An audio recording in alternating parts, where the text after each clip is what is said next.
Hi everyone, so today's video is going to be a bit different because over the last couple of weeks, maybe a bit longer than that, I've been getting more and more subscribers, so I thought I would do like a reintroduction sort of vlog, a bit of getting to know me and my story, I suppose, and you know, why I'm on YouTube and stuff, and yeah, and I just wanted to quickly say thank you to all my new subscribers that I have been getting over the last few weeks. It's really nice, and I hope that you enjoy watching my videos and things. So I thought I'd just do a, you know, get to know me sort of bit of background on, you know, our TTC journeys and all that sort of stuff. So I guess I'll start with some stuff about me.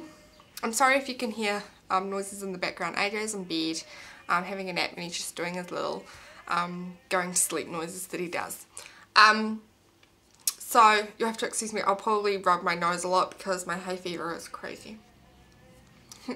Anyway, so a bit about me. My name is Hayley and I am 23. I'll be 24 in February. I live in New Zealand, born and raised in New Zealand, absolutely love it here. I am married, of course. My husband Justin is 25 and we've been married for almost 3 years. We were married in February of 2010, so we're coming up on our 3-year wedding anniversary in a couple of months. We met through an online dating website in 2008. It was about April of 2008. We met through an online dating website and we fell in love pretty quickly. I was in love with him before I even actually met him, but like we knew what each other looked like, and we'd like sent each other like videos and photos, and we talked through instant messenger and texting and phone calls and all that sort of stuff. So our relationship progressed quite fast. I was 19 when I met him and he was 20. So yeah, we started dating really quickly, and it was a long distance relationship for 7 months. We lived about 3 to 4 hours away from each other. So it was tough, but we saw each other every other weekend, every weekend sometimes, and I would go and stay with him for like a week or so because I wasn't working at the time. So I didn't have as many commitments employment wise, keeping me where I was living. So 6 months into our relationship we got engaged, and I'm sure lots of people were like, whoa, like 6 months and you're engaged, like what the heck. But our families were really supportive, our friends were really supportive and happy for us, and they knew that it's what we wanted. We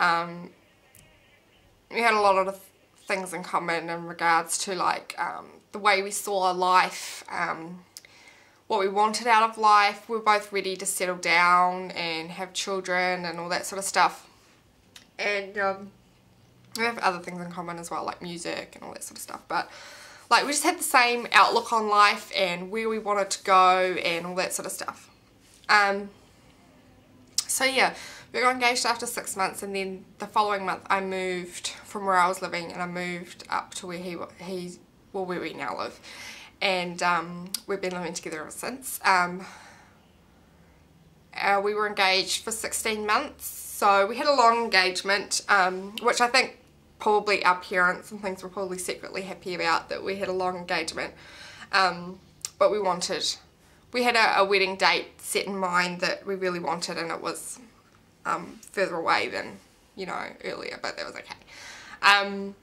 So yeah, anyway, so we got married in February of 2010, and yeah, that's our sort of, I guess, love story, I guess. As far as our TTC journey and journeys have been, we stopped preventing right after we got engaged. And so yeah, we stopped preventing right after we got engaged, and we both knew we wanted to have children, and we wanted to have children quite young. So we knew that's what we wanted, so we stopped preventing, and nothing happened, ever. Nothing ever happened. Until just after we got married, like literally 2 days after we got married, I took a pregnancy test because I had been feeling off and my boobs were sore and I was just feeling off. I thought it was just stress of the wedding and everything. But of course, after, you know, you get married and everything and the stress is gone, it's kind of like, okay, well, why is that still there? So I did a pregnancy test and it was positive. It was a faint line. It wasn't like dark, but it was definitely there. And I was like, oh my God, like that's crazy. So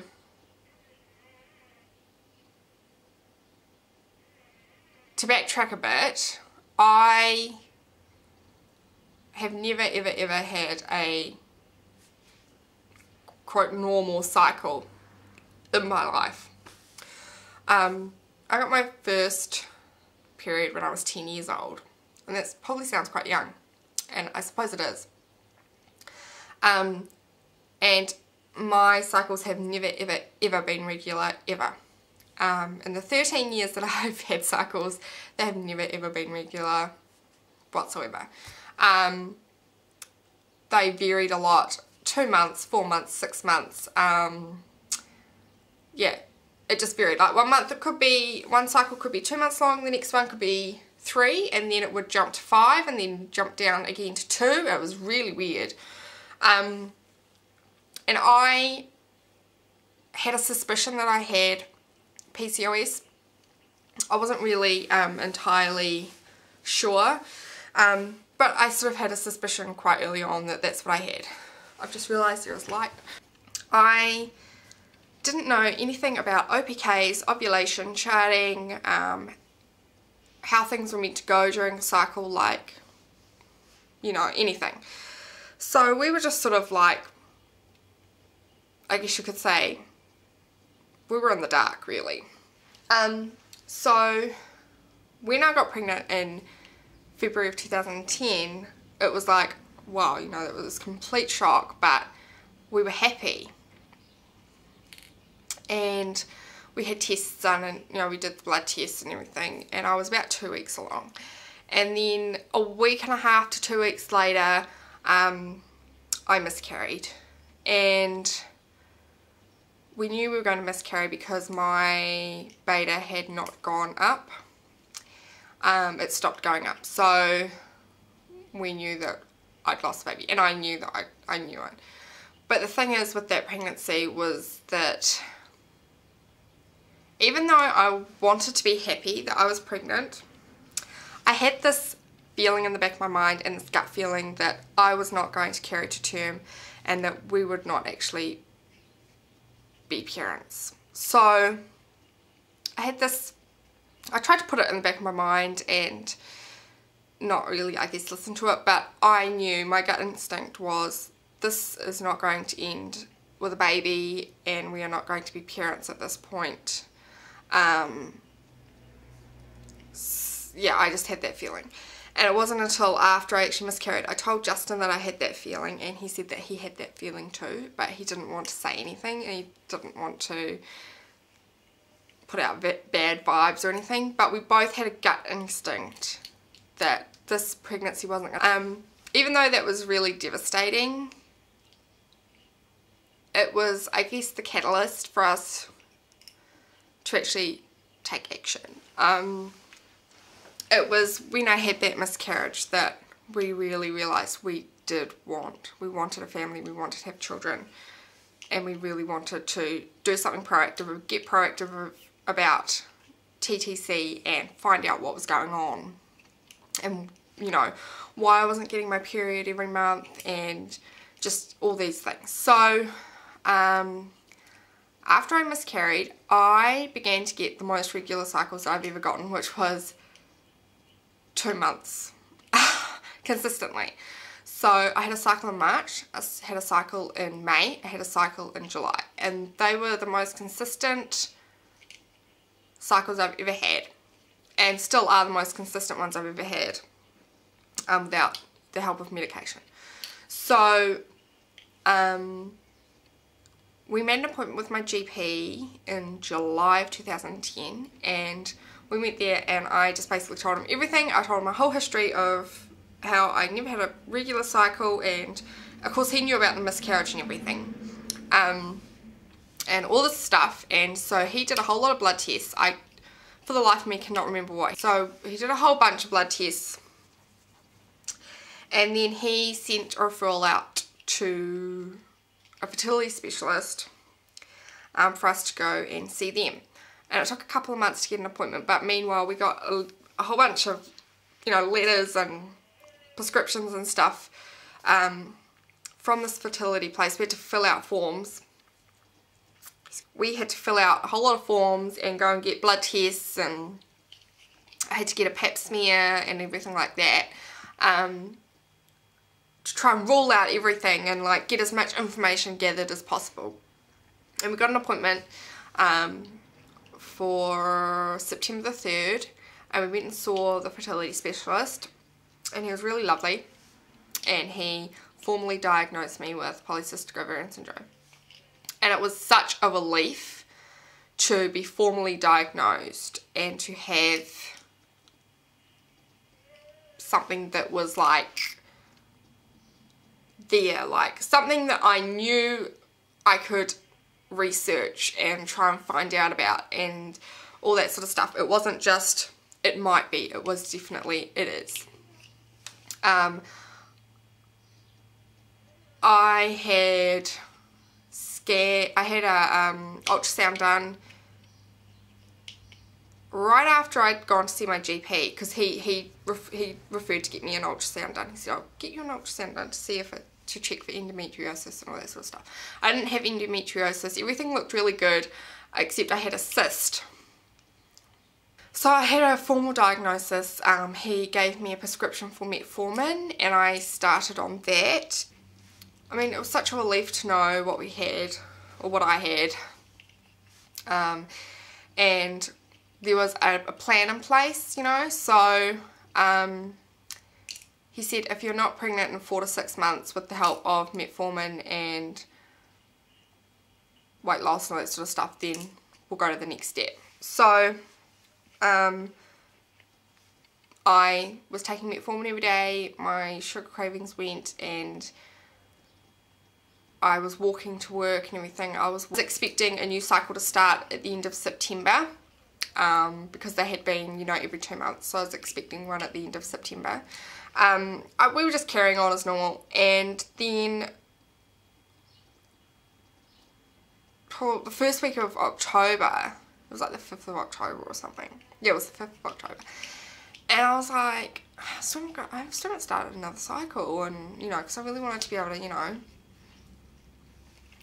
get going on, you know, trying to conceive. And my husband said, I think you're already pregnant. And I was like, yeah, right, like, I mean, come on, like, seriously? I think you're just being stupid. But I took a pregnancy test anyway, because I was getting tender boobs. And so I took a pregnancy test, and it was positive. Like, there was no positive ever. Like, it was like dark. And I was like, holy crap. And I didn't know it, but at the time that I took the pregnancy test, I was already like 4 weeks pregnant. So it was kind of like, oh my gosh. So I was absolutely thrilled, and straight away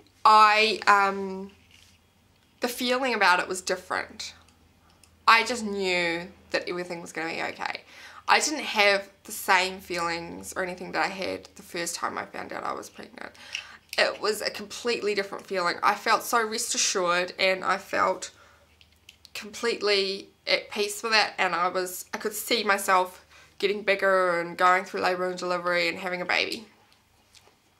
So I just knew that this one was going to, by the time I had the ultrasound done, it was another week, and they put me at 6 weeks, 3 days pregnant, and I was like, oh my god, and it put the conception date at September the 3rd. So I don't know whether I was going to be spontaneously ovulating then anyway, or what, but, or what happened there, but, yeah, it was a spontaneous ovulation conception. So, yeah, I do, however, think that being on the metformin helped me stay pregnant. But I don't know if that's just, I don't know. But yeah, so that's how I got pregnant with AJ, and it really was a fluke, and, but it was, you know, I'm really thankful, that we were able to, by fluke, but it was so good to have a diagnosis as well. We were using protection up until AJ was 13, 14 months old, and then we stopped using protection, and I thought, okay, we can just do not preventing, but we weren't actively trying to conceive. I decided to do a few pre-TTC cycles where I would just monitor them and see what was happening, see when I was ovulating, if I was ovulating, how long they were, and what my luteal phase was, etc, etc. So I did 2 or 3 of those, I think, and then I bought Femiprin and decided to try that, and the first cycle that I tried that was 33 days long, and it was a miracle. It was, from what I can tell, an anovulatory cycle, but I wasn't too concerned about that at that point. And then this cycle was our second proper officially TTC cycle, and it looks like I ovulated around cycle. So yeah, we're now trying to conceive baby number 2. I'm very realistic about conceiving another baby. I would love to have another child. Another 2 children would be ideal, I guess. In an ideal world, that's what I would like. A relaxed, go with the flow approach to trying to conceive a second baby. I know what I'm dealing with. I have tools and resources that I'm using, and I'm so much more knowledgeable now about my own body, as well as PCOS and things like that, and just trying to conceive in general, that, yeah, like, so much more knowledgeable than when I was trying to get pregnant with AJ. So I'm hoping, really hoping that we do conceive in the next 6 months, but we'll just have to wait and see. I can't foretell the future, so but yeah, so we're just taking it as it is. I'm trying not to, you know, get too anxious about anything or too crazy, because I know what that does. It really just, it gets to you and it just makes things worse. So I'm just trying to stay positive and go with the flow and hope that it happens. If there's anything else you want to know about me, then go ahead and ask. I will be happy to tell. I think that's pretty much it for sort of like a reintroduction, get to know me, and sort of update on where we are at in our TTC journey. Yeah, if you have any questions or anything, feel free to leave them below and I will get back to you. And again, thanks to all my new subscribers, I really appreciate it. Just wanted to share my journey, and you know, through watching other YouTube people, I found that, you know, I realised I wasn't the only one, and there's always someone new starting out on YouTube who feels like they are the only. The more people you can find that are in the same boat or a similar situation dealing with, you know, similar things, it's a lot more comforting. So yeah, good luck to all those TTCers out there, and you know, fingers crossed, and lots of baby dust, and yeah, so that's pretty much it for this video. I will talk to you guys later. Bye.